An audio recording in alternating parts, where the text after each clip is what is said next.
pomeriggio dallo stadio di Sant'Antioco, dove quest'oggi naturalmente siamo qui per un servizio speciale per l'Antioquense Calcio. Antioquense che si sta adoperando al meglio, insomma, in qualità di organizzazione anche medica. E abbiamo qui ospite quest'oggi Giulio Incerpi, che è tecnico ortopedico titolare del centro diagnostica posturale. Che cosa stiamo facendo quest'oggi, Giulio? Buonasera, allora quest'oggi stiamo facendo uno screening con un esame baropodometrico posturale agli atleti dell'Antiochese che consiste nel valutare la postura di ogni singolo atleta sia in fase statica che in fase dinamica.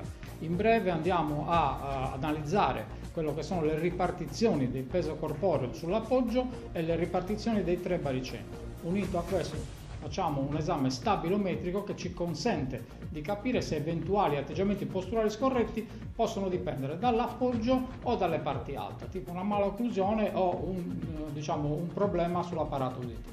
Ecco, comunque è un esame molto importante per questi giovani calciatori. Diciamo che è fondamentale ai fini del gesto dell'attività sportiva, è fondamentale in fase di prevenzione ed è quello che ci ha spinto noi come centro di diagnostica posturale e alla società antiochese di creare questa sinergia proprio in funzione preventiva sugli atleti della loro società giovanile. Ecco, immagino che questo esame venga fatto anche e soprattutto dalle società sportive professionistiche. Assolutamente sì, è un esame che è di routine proprio per valutare quello che è la postura poi rapportata al gesto sportivo.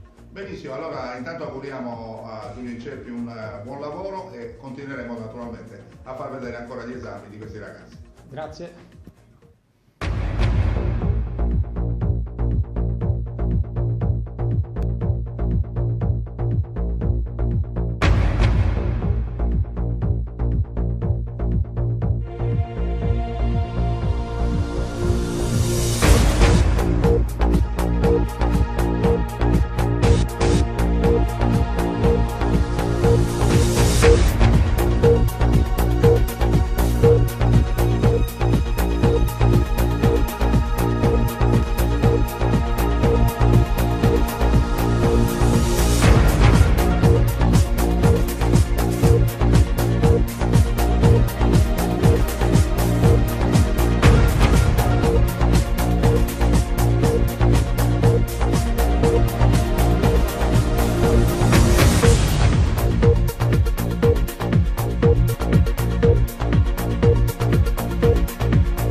La storia siamo noi, nessuno si senta offeso.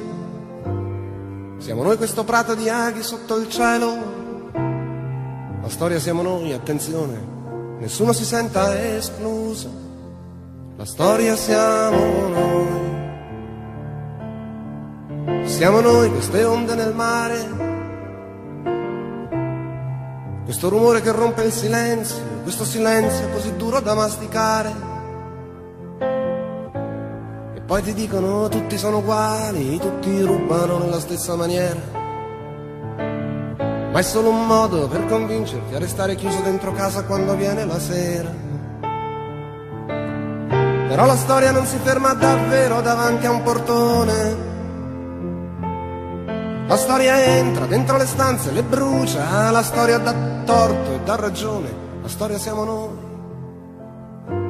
che scriviamo le lettere. Siamo noi che abbiamo tutto da vincere, tutto da perdere.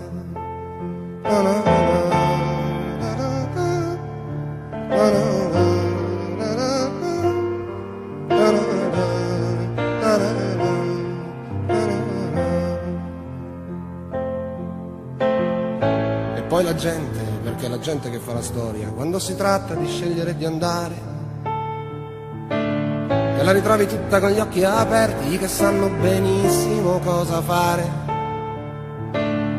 quelli che hanno letto 1 milione di libri